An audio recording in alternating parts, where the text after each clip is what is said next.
प्रिय विद्यार्थियों, सुप्रभातम।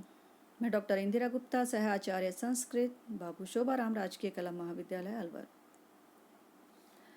मित्रों, आज हम संस्कृत छंद की इस श्रृंखला में छंदों का वर्गीकरण इस पर विचार करेंगे। इसके पूर्व की श्रृंखला में हमने छंदों पर विचार किया। छंदों का जो वर्गीकरण है, वैदिक छंद और लौकिक छंद, इस पर विचार किया। वैदिक छंद और लौकिक छंद में समानताएं और असमानताएं, इस पर भी हमने विचार किया। साथ ही जो लघु वर्ण हैं और गुरु वर्ण हैं, लघु वर्ण पर लघु चिन्ह किस प्रकार का होगा, गुरु वर्ण पर गुरु चिन्ह किस प्रकार का होता है, इस पर भी हमने विचार किया। आज हम लौकिक छंदों का जो विभाजन है उस पर चर्चा करेंगे। लौकिक छंदों का विभाजन वर्ण और मात्राओं के आधार पर किया गया है। छंद प्रथमतः दो प्रकार के माने गए हैं, वर्णिक और मात्रिक। वर्णिक छंद जिनका आधार वर्ण है और मात्रिक छंद जिनका आधार मात्राएं हैं। मात्रिक छंदों में श्लोक के प्रत्येक चरण की लघु और गुरु मात्राओं की गणना की जाती है। यहाँ लघु की एक और गुरु की दो मात्राएं मानी जाती हैं। मात्रिक छंदों में 5 गण होते हैं। कहने का है कि जब लघु वर्ण होता है या लघु स्वर होता है किसी भी वर्ण के साथ में, तो वहाँ पर जो चिन्ह लगाया जाता है आई का, या जिसे कहें हम खड़ी पाई। अंग्रेजी का जो शब्द है आई, उस या तो वो और या फिर हिंदी का खड़ी पाई। और जो गुरु का चिन्ह है या जो दीर्घ वर्ण है उसका, या दीर्घ स्वर है उसका जो चिन्ह लगाया जाता है, वो अंग्रेजी का जो अल्फ़ाबेट है एस, उसके समान चिन्ह होता है या अवग्रह के समान चिन्ह होता है। तो जो आई के रूप में या लघु स्वर के रूप में या जो लघु वर्ण के रूप में जिसकी जो है, उसका जो चिन्ह है उसको हम एक मात्रा मानते हैं उसकी, और जो गुरु वर्ण एस के समान बना हुआ है उसकी हम 2 मात्राएं मानते हैं। और मात्रिक छंद में जिन मात्राओं की गणना की जाती है उसी आधार पर छंद निर्धारित किया जाता है। मात्रिक छंदों में 5 गण होते हैं। जैसे कि हम वर्णिक छंदों में हम कितने गण मानते हैं? 8 गण। मात्रिक छंदों में जो 5 गण होते हैं वो लघु और गुरु की स्थिति के आधार पर होते हैं। तो वो लघु और गुरु की स्थिति किस प्रकार से है? जैसे कि सर्वगुरु, मतलब सभी जो तीनों वर्ण हैं वो गुरु हों तो वो सर्वगुरु कहलाएगा। अंतः गुरु, जिसमें अंतिम वर्ण गुरु हो और बाकी के 2 जो लघु वर्ण हो तो वो अंतः गुरु कहलाएगा। मध्य गुरु, जिसमें मध्यम वर्ण जो है वह गुरु हो और बाकी के दोनों लघु हों तो वह मध्य गुरु कहलाएगा। आदि गुरु, जहाँ पर आदि वर्ण जो है मतलब प्रारंभ का वर्ण वो गुरु है और बाकी के 2 वर्ण हैं वो लघु हैं। सर्वलघु, जहाँ पर तीनों ही वर्ण हैं वो लघु हैं, वो सर्वलघु कहलाता है।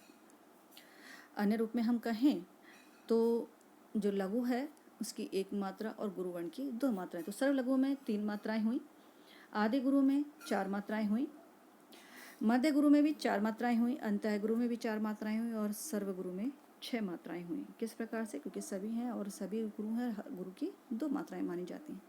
लघु है, लघु की 1 मात्रा मानी जाती है।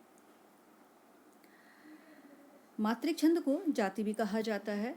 जैसे कि जो आर्य जाति छंद है आपके जो पाठ्यक्रम में है वो एक मात्र आर्य छंद है जो कि मात्रिक छंद आपके कोर्स में है। तो आर्य जाति जो छंद है उसका जो लक्षण है वो है यस्या प्रथमे पादे 12 मात्रा तथा तृतीय अपि 18 द्वितीय चतुर्थ के 15 सा आर्य।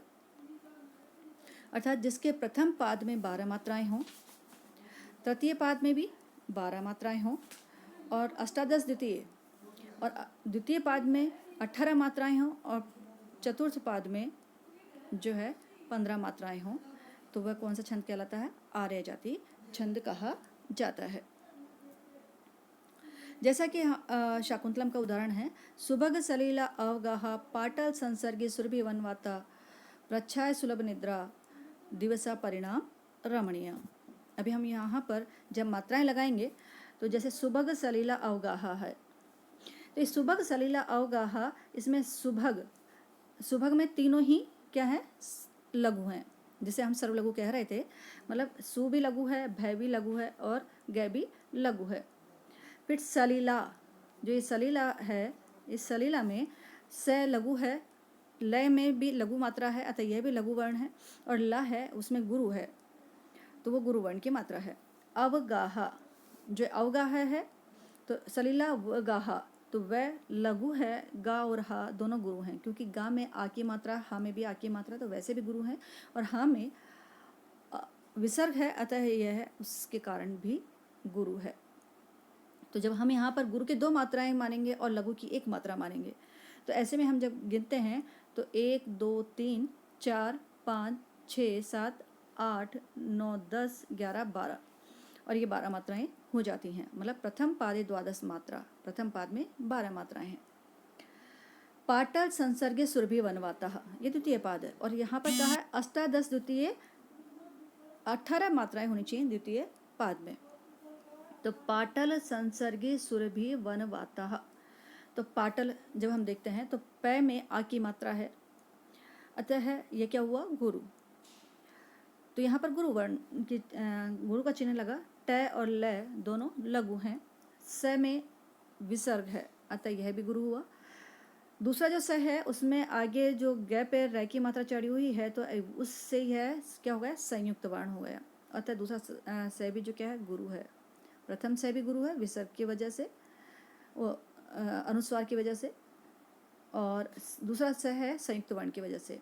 और ग में छोटी की मात्रा था, यह लघु है, सु लघु है, र लघु है, भ में भी छोटी की मात्रा था, लघु है, व और न दोनों लघु हैं, और वा और ता दोनों गुरु वर्ण हैं, अतः इन दोनों की 2-2 मात्राएं मानी जाएंगी।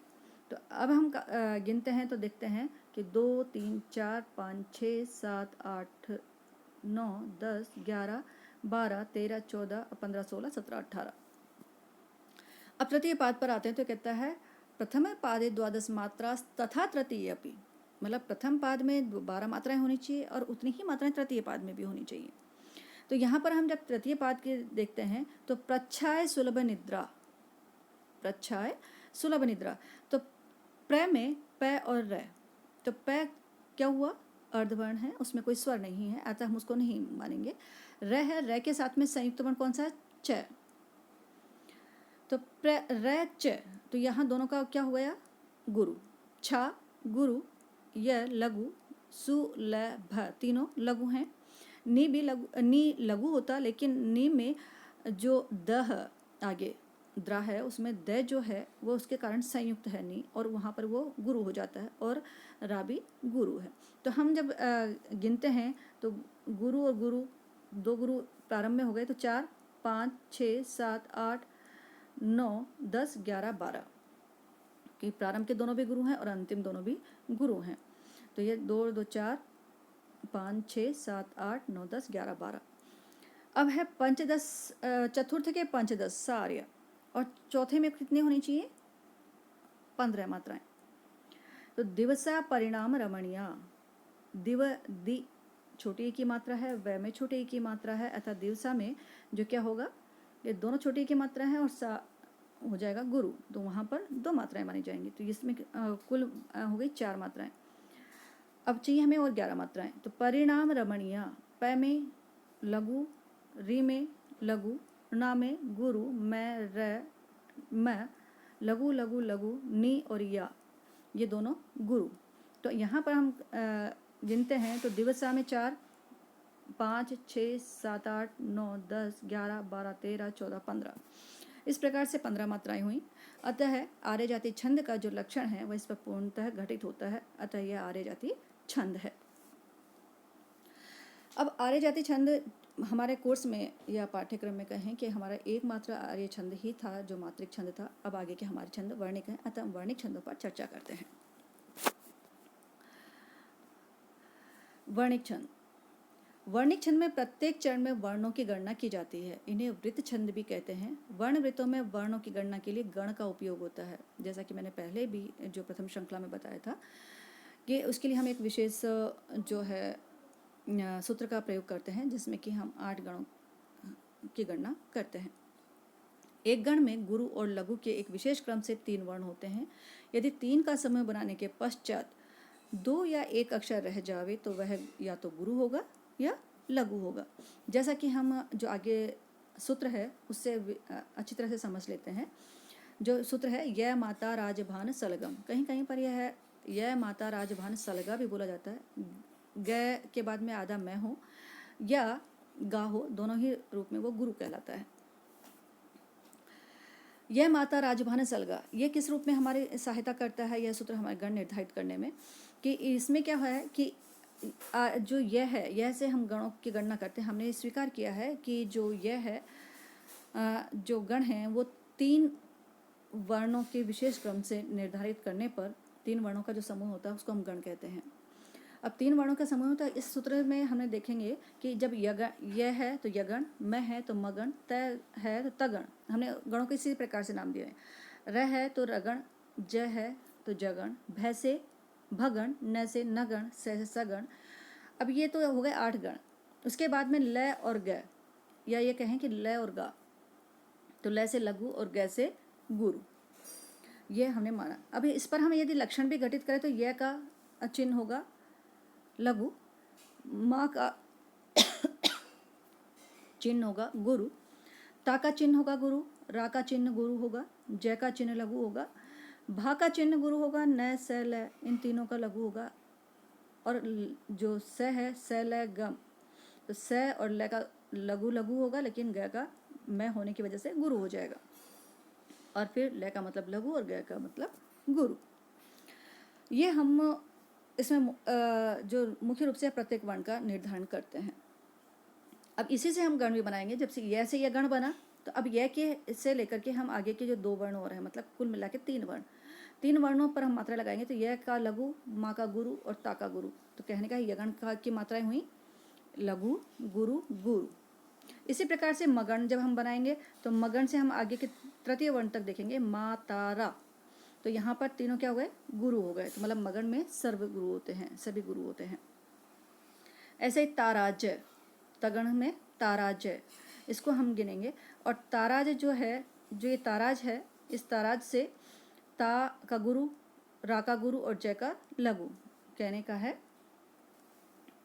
कि जो ताराज में हो गया 2 गुरु और 1 लघु। इसके पश्चात हम देखते हैं रगण। रगण जो है राजय भा, राजभा। तो रगण, राजभा से रगण हुआ, तो रा में गुरु, जय में लघु और भा में गुरु। इस प्रकार से पूर्व का गुरु, फिर लघु और फिर गुरु, इस प्रकार से रगण की जो चिन्ह हुआ। फिर आता है जय, जैसे जगण बनेगा। अब जय के आगे के 2 वर्ण और हम करें तो जभान। अब यहाँ पर पूर्व का लघु, मध्य का गुरु और बाद में न लघु, मतलब लघु, गुरु, लघु, ये हमारे जगन के चिन्ह हुए। अब भगण, भगण में हम देखेंगे कि भानस, भानस मतलब भा का गुरु, न और स का लघु और लघु। और इस तरह से हम देखेंगे कि पूर्व गुरु, उसके बाद में 2 लघु, इस प्रकार से। अब ऐसे ही न स ल, जो हम न के बाद में 3 वर्ण देखते हैं, न के साथ में 3 वर्ण, तो न स ल तीनों में ही लघु आ जाते हैं। और उसके बाद में ल से लघु और न के बाद में सगण, सगण में है स ल ग। तो स ल ग और ग में मैं आधा समाया हुआ है, या स ल ग कह सकते हैं हम। तो स में सगण में स का लघु, ल का लघु और ग का गुरु। और इस प्रकार से इसमें बना लघु, लघु और गुरु। उसके बाद में ल से लघु और ग से गुरु।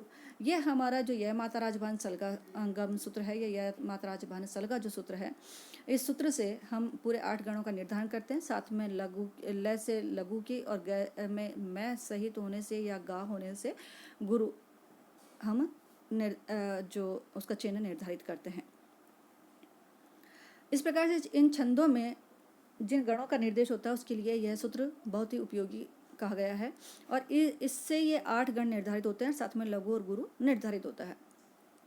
अब गण का हम लक्षण परिभाषा के रूप में कहें या वैसे कहें तो हम मुख्य रूप से कहेंगे 3 वर्णों के समूह को गण कहते हैं।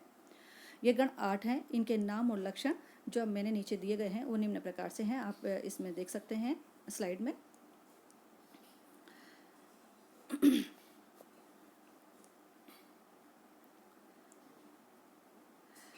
अब उसके बाद में हम देखेंगे कि जो पद क्या हैं। तो हमने देखा कि जब आर्य जाति छंद का हमने लक्षण देखा था तो उसमें 4 पाद थे, तो एक चरण को हम पाद कहते हैं। इसी प्रकार से यति, यति क्या है? तो जो भी हमारा विराम का जो चिन्ह है या विराम का जो स्थान आता है उसको हम यति कहते हैं। सभी जगह यति के जो चिन्ह हैं वो स्थान है वो अलग अलग निर्धारित किए गए हैं। एक आता वृत्त भेद। पद्य सामान्य रूप से 4 पादों में निर्मित होता है। संस्कृत में पद्य का आधार मात्राओं तथा अक्षरों का परिणाम होता है। अक्षर अथवा मात्राओं के आधार पर निर्मित पद्य वृत्त अथवा जाति कहलाता है। अभी हमने आर्य जाति छंद पढ़ा था, तो आर्य जाति छंद में हमने देखा कि मात्राओं और अक्षर पर जो मात्राएं थी उनके आधार पर ही वह बना हुआ था, इसलिए उसको हमने आर्य जाति छंद कहा था। अतः वो वृत्त भेद का एक अच्छा उदाहरण है। जो वर्णिक छंद हैं उन वर्णिक छंदों पर हम आगे चर्चा करेंगे अगली श्रृंखला में। तब तक के लिए इजाज़त, धन्यवाद।